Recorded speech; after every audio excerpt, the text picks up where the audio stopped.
Okay, welcome back to I'm Still Here. I'm Larry. And I'm Heather. In our last episode, if you're doing this in chronological order, we talked about how Heather was diagnosed and all the things that went with that. That fun. Finding out about cancer and the surprise of all of it. Yeah. In this episode, we're gonna talk about right after the diagnosis, those things that you don't know about if you haven't been through this before, and the things that nobody else probably in your bubble knows about. We're going to go into those and the challenges that are going to be put in front of you no matter who you are and what you do. You're going to have those. And how she dealt with them. Yeah. But let's look back a little bit. When we talked about kind of everything that led up to my diagnosis in the last episode, but we didn't actually... My official diagnosis was stage 4 breast cancer with innumerable bone mets, which means obviously that there were metastatic spots within many places in the bones. I am also triple positive, which means that estrogen, it's ER, PR, HER2, those are the big markers that they look for. Mine were positive. Obviously, that can change with all the different cancers, and sometimes it changes even throughout the life of cancer. So, but none of that really matters in terms of how we look at things and that kind of stuff. But I just wanted you to know those are the questions that I always get asked. It matters somewhat for some treatment and drugs and things like that, but those are kind of my stats. Yeah, and right? some obviously cancer treatment today is much different than it was 23 years ago. It's much more specific to the cancer and to the person, and that is awesome because it's saving way more lives. Yeah. But a lot of the things we're going to be talking about in this podcast, assuming you can hear me, because we just did this podcast without any audio for those of you guys who have ever done a podcast. Anyway, a lot of things just really have to do with cancer. Not even specific to breast cancer. Obviously, that's what she had. But it'll be applicable to really any type of cancer diagnosis. Yeah. As I say, today I think we're talking a lot about kind of the things that I did to just kind of help my brain, help my mind, help me get kind of into some sort of a flow that wasn't complete terror and spiral and everything on a 24/7 basis. Because that's what it really had felt like going through the process, So. Yeah, and so, we're going to start off here, and we're going to talk about her first appointment that we had with the doctor. And it was, she wasn't alone, obviously. But with that, you're going to kind of find a common theme throughout this as far as, maybe she did things a little bit different than I think a lot of people would have. So why don't you just tell us about that first appointment? Yeah, so I think what I learned quickly was like there's this little voice inside, right? This intuition that came through. And I didn't know anything about cancer at the time, but I knew that I needed to be able to control, like I said, kind of the thought process in my brain all the time. So we got to the first appointment, and this was with our doctor at the University of Michigan, Dr. Mariber, her name is. Awesome. We decided we would out her in this podcast. Sorry, Dr. Mariber. We love you. But anyway, as soon as I got there, the nurse came in, and my husband was there, and so was my mom. But the nurse kind of just in reviewing my chart started talking about like where all the bone mets were. Like, because that's her job. Because that's what they do. But that's what she does. Yep. And I just quickly said, whoa, please stop. And she said, oh. And I just said, I don't want to know where they are. I know that they'll hurt. I know that it just will feel worse to me in general. I knew that I had one in my sternum because we talked about that previously. Like that was causing pain prior to this. So I knew that if I had to draw the lines, it would just not be good for me. And she was fine with that. But as we kind of got through that appointment, we were laying out kind of a treatment plan. And I started with chemotherapy. Again, this is not the norm anymore necessarily for metastatic disease. But I was starting with chemo. And I again, she started kind of going through like side effects. And I said, whoa. stop again, please. I'm aware that there are side effects. If you can please just tell kind of like the key things to my husband or my mom so that if I am feeling something that seems really off, I can run it by one of you guys. But I just know my brain manifests things, right? Like, so, I didn't want to be manifesting these side effects just by knowing what they were, you know? I don't know if it was a book you read at the time or just that this is your mindset to do things like this, but it's obviously not the norm in the medical society. No, the medical people dealing with you, they were a little bit like, oh, we have to tell you these things, which is true. They have to tell you these things, but they don't have to tell the patient. That's what we found out is you don't have to be the one. And I think it is normal for everybody to, if they tell you something might happen, you're waiting for that to happen sometimes, and whatever that is. So not only did you tell them that day, but that continued out through, 20-some years of treatment is they know that about you in that office. And we've been through all the things like how my scans get read and how I access the portal, all of these kind of things that I do them very differently than a lot of people because you have no reason to know. I have no reason to know. I will say at times, throughout getting tested different times, I would look at reports. This is before the portal. I would freak out. Turns out it would be nothing because I'm not a doctor. So all of these things, and honestly, I see it sometimes, or I see it with other women. People will even put on Facebook groups, what does this mean? And it's like, it means talk to your doctor. Yeah. It means let your doctor read that. It means, you're not a doctor, right? And those of you guys coming to this podcast that have already been through a year or two of this, you know the freak out. Right. You know the 3-month or the 6-month or the 1 year, the test, and what does that mean? And you build yourself up, and then you go to the doctor's appointment, and they're like, what? Yeah, no, that's fine. Don't worry about that.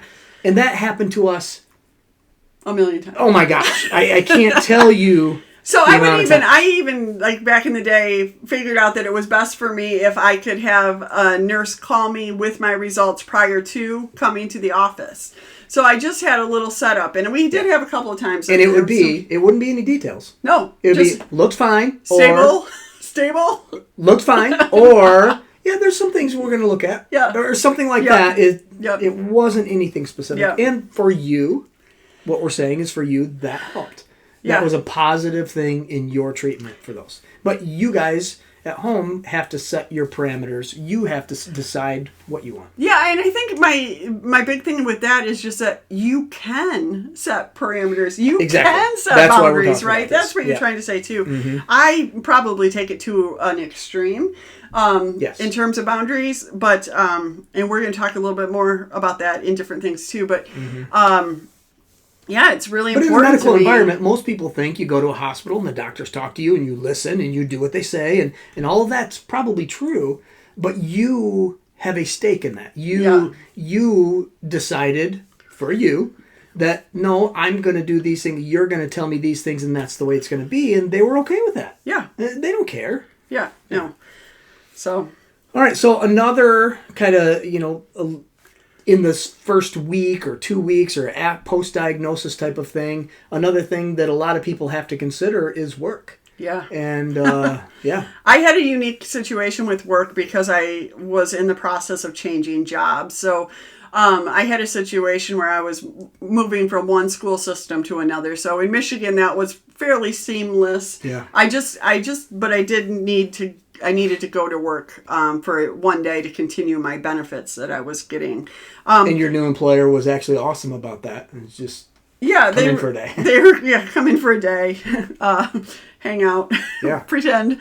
But I will say, I think choosing. I think people need to consider what work does for them. Yeah. If it's bringing positivity, then continuing is great. But if it's additional stressors, I would really encourage people to look at ways that they can, do something different. And that's obviously not possible for a lot of people. I mean, well, but Social Security disability is nice. is a qualifier. I mean, metastatic breast cancer is a qualifier for that. You do have there's a 5 or 6 month waiting period, which is extremely hard for a lot of people, like to go without an income. But honestly, when I could say that I knew everything. I knew nothing about it. My mom knew about it. She'd been working for a lot of years. She's like, absolutely, I think you should, do this. And I knew for myself that I couldn't handle the stress of what was happening with my diagnosis and go to work. I just couldn't. I didn't think that I could do that. And you had an option, though. I had an option. Yeah. You had that ability. So I know some of you might be watching this or listening to this and going, well, that'd be nice to have that option. No. It's me, and it's me alone, and I have to. And we're not saying anything about that. That's just again, I guess with all of that, know your options, right? But I will tell you a little bit of a funny story about my first and last day of work.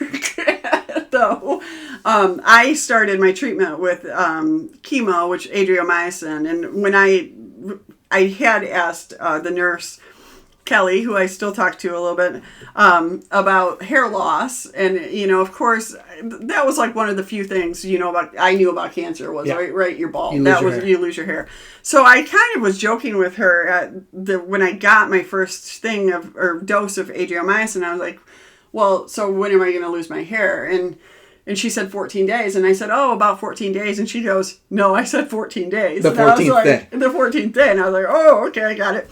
Well, day one of work was the 14th day. And to be honest, she's leaving. She's left this part out twice now. Because this is our second time doing this.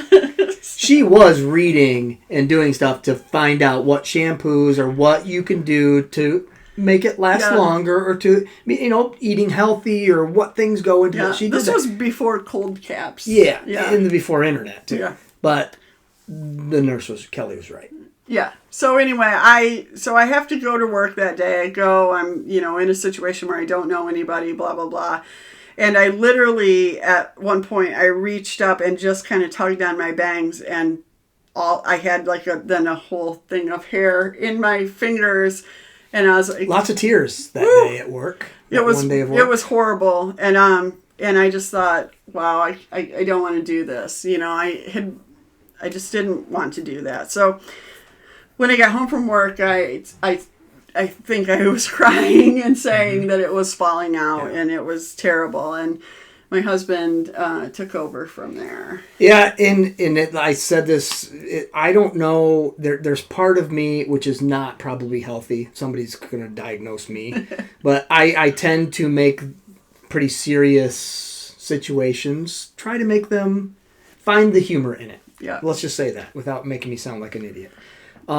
So she decided, I did not decide this, but she decided that let's just shave it all off. Let's get it over with, instead of finding it in the drain every shower and big clumps in the drain and in the car and have it being laying there on your shoulders and stuff. Let's just get it over with and shave it. And I appreciate that.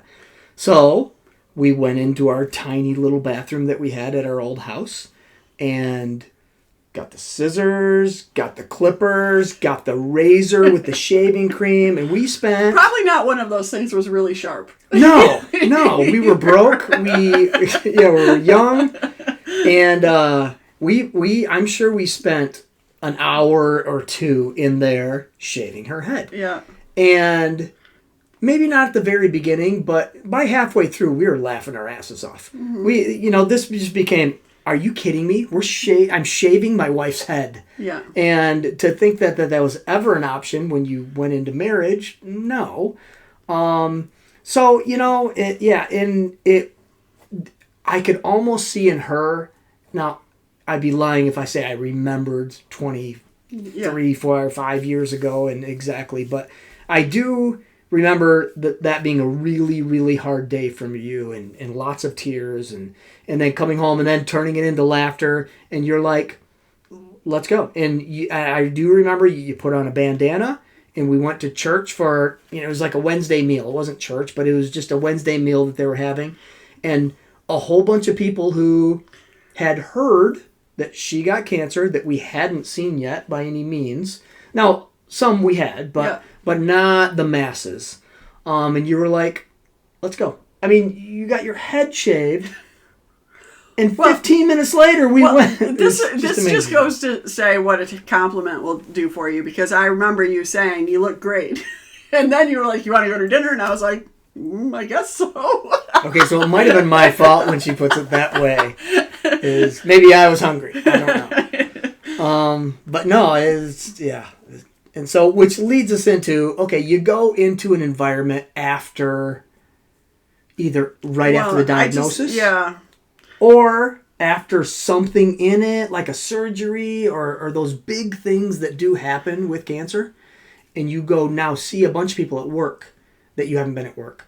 Or at your church. Or what are some whatever the big communities groups are, that right? your communities are.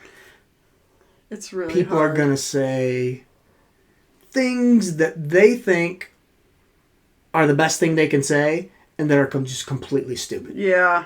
It's so hard. I mean, I was just thinking too, and is that there is no more normal. Like, normal walked out the door. Right. It's so far gone.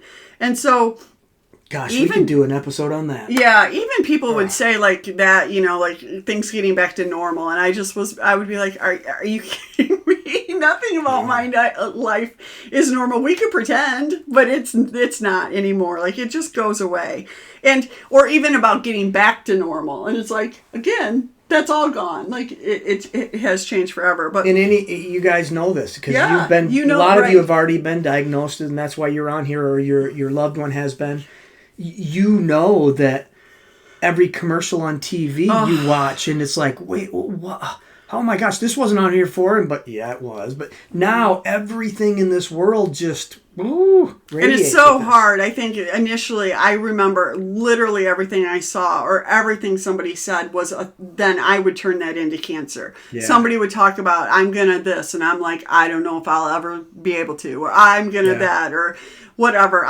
Everything was this thought about cancer. So, when we talk about dealing with others too, I found really early on, especially early on, honestly, when people don't know what to say, they say some really terrible things, and it's not intentionally. It's well-meaning, but whenever somebody started with, my aunt did this, and then I was always like, oh, stop. I heard, 2 or 3 stories of, so-and-so this, but then they died. And I was like, stop telling me stories about people who died. Like, that's not my goal. But they're just trying to relate. Yes. Because they had an aunt that had cancer. You now have cancer. They're trying to relate, not understanding that. How much, every time that it's like, I heard that was like one more, like, it took me down a step. It made it harder for me to think that I could do this. So you learned early on to do what? To stop them. I would just say, honestly, like, please stop, or I think I know where this is going, or, just something else. And I would, I don't know, either I would just tell them to stop. No, it's true. And just like in the medical facility realm where you kind of took charge and said, I know everybody else, but for me, this is what I want. You did the same thing in your social life too. And not only that, can you talk about the letter you wrote? Yeah. So this is before internet. Yeah. Back in the day, I wrote a letter because I had, I worked in an area that had a lot of people. I worked in a lot of different schools. He was part of a school and football and all these things. So we had a lot of people who knew about what was happening, but they didn't know really what was happening. No details. No details, exactly. And I just was tired of, like, sometimes I would answer the phone and people would ask to talk to him to talk about me. Like, things like that were happening that I was like, whoop, I'm done. I didn't want to talk to him either, I'll be honest. But it just was one of those things that... Or you getting on the phone, even with a friend that you haven't, and you have to go through the whole thing again. It just was hard. I remember my roommate from college calling, and again, it was hard. So I wrote this letter that just kind of said, this is where we're at. In terms of the diagnosis, we're choosing to be, to do whatever we can do. We're not saying why me, we're saying try me. And we just kind of said, this is what we're asking from you. Like tell us a funny joke or send us something, but don't, I don't know. That's what I want to point out about that letter in that part. But the part where you said, these are things that you can do to help me. Yeah. These are things that I don't want to hear. Yeah. You came out and said that in those letters where people reading that would go, oh. And it just causes them to go, okay, when I see Heather the next time, I'm not going to talk about my great aunt, and I'm not going to, no, it was a real positive even back then. And in today's age, holy crap, that's easy. Yeah. Do a Facebook post. Yeah. Just sit literally, because you don't want to talk to everybody. Facebook makes us seem a little old too. So. My what is it called? MySpace or whatever. Twitter, Instagram. Yeah. There's a lot of care pages also where people anyway, you can get on there and you can literally kind of list all your wishes and all of the things that drive you nuts. Yeah. And you don't have to offend anyone. Yeah. You can get on and they can read that because they're your friends anyway, and boom. Yeah. Yeah. And people weigh in about everything. I had people weighing in about, how I should be spending my time. I should be spending all my time with my daughter. I should be doing this. I should be doing that. You know what I mean?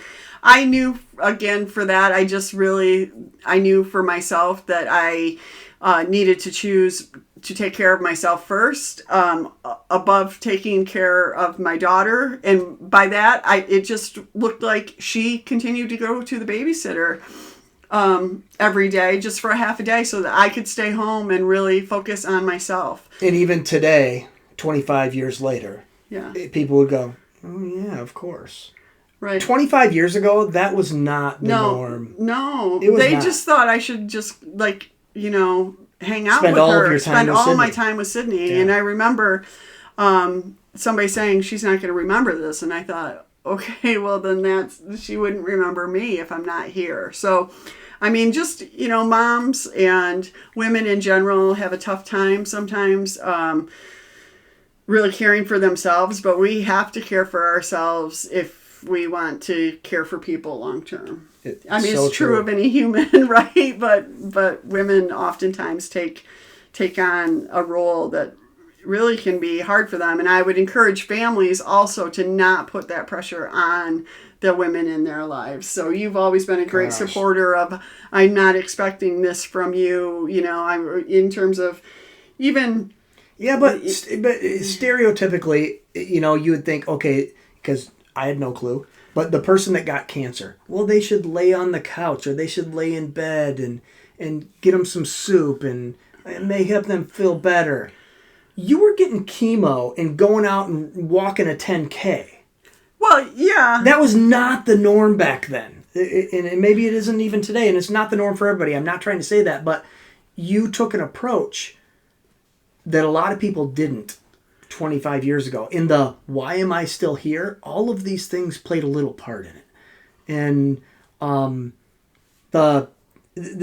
I equate this to professional athletes who train 8 hours, 10 hours a day to master their craft, and they're supporting their families, and they're doing all this, and they have to do this in order to be at the level they are.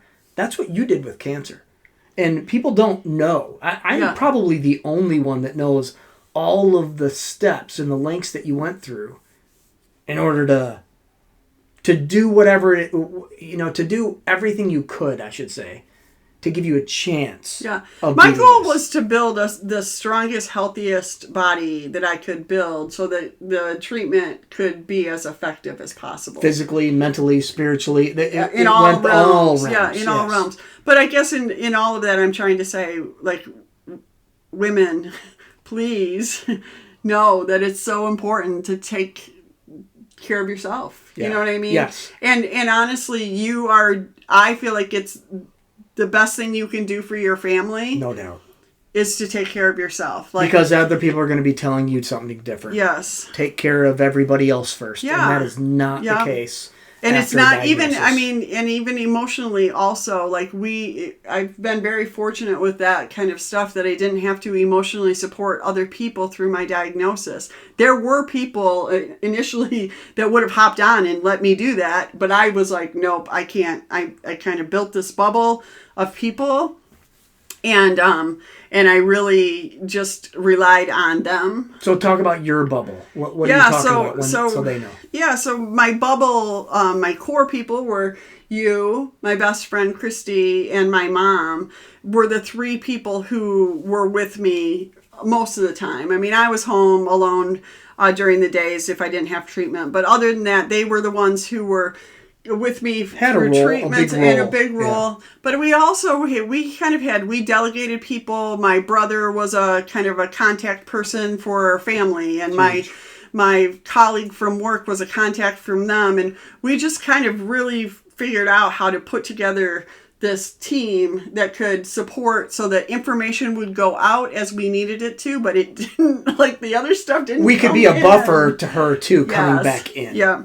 And that's really important to talk also about now, like Google searches and things like that. Just, oh my gosh, please stay off the internet. Like there's nothing. My mom had been told by a friend whose son had leukemia, there's so much great information out there, but the person that is, this was the beginning of the internet at the time, too. Cannot be the one, because you have to slug through so much bad information. And I literally was talking to this old woman about this a couple weeks ago, and she was talking about like all the other things that show up on the page when you Google my name, right? Yeah. So just... Oh, gosh. Yeah. I would really, if you can have somebody do that for you, man, it's so good to not, I didn't want anything going into my brain that I couldn't get out. I knew, I remember those things. I remember the things the doctor said to me. I remember all these little chinks that would kind of take me down. So she read a book. She read David Anderson. Greg Anderson. It's close. David Anderson is a person, though. Greg Anderson, and he basically survived. He survived this crazy diagnosis. I mean, he had stage 4, and it was bad. And she read this and went, "It's possible. Yeah, it's possible." Just by reading this one book of this one human, and that I'm kind of thankful that the internet wasn't here to the level that it is now. Mm-hmm. In that's all you had. Yeah, because you weren't going to go buy a book of a negative or anything like that. So you weren't able to and follow and track and let me get in this group and that stuff. If you Google any kind of cancer right now, you know what you're gonna have to go through 50 different pages before you get to the positive. Yeah. And that's and the other thing with that, I will say, they did offer me like support groups at the time. And physical support groups. And obviously now they're so easy to find. But I would also just caution people about doing that, because again, emotionally, there's a whole level of emotional support that's very, very taxing when you're around other women that are dealing with a diagnosis such as your own. So I just kind of went by the philosophy of I want to surround myself by who I want to become, and that was healthy people. Yeah. And so you almost can get yourself into a motherly role in a support group of supporting them versus them supporting you. Absolutely. And I mean, that's how friendship works, right? When your friend hurts, you hurt. So it's really a tough thing. I wouldn't do it. I wouldn't do it. I've told people, I've supported people who have come to me through DM saying, I'm thinking about getting off here. And I'm like, do get off of here. Yeah. Or people who've said, somebody said I really should do this, but I don't think I should. I don't think you should either. I just don't. I can now go into a support group and be supportive. I'm 23 years out. Yeah. I couldn't do it for the longest time. There are days when you cry from being on a support group. Yeah, or I mute it all too. I go in and get out. Like I don't. It's too much for a person, And we're gonna spend an entire episode on just the mental aspect of I shouldn't say that. The mental aspect of dealing with cancer. Yeah. And what are positives and negatives and how the brain can be easily swayed and what you did in ways that you failed and were successful, and go into that. But yeah. Yeah. we're getting to the end of this, Yeah. and we're trying to keep these around 30 minutes. So I just want to leave you with something that my brother Troy told me on a day that I was really... Who's Troy? They don't know who Troy is my brother. I just said my brother Troy. You have two brothers. Oh, whatever. He's the doctor. He's a doctor. So I called him on a morning that I was sort of struggling really early on, and we were talking, I don't know how we got on something about percentages, and he's like, he told me how their percentages don't really matter. He's like, I had a great professor in college, and when we were talking about statistics, and he told me that the thing that is unsaid through all of this is that no one can determine what side of those statistics or percentages you'll end up on. So therefore, we can't.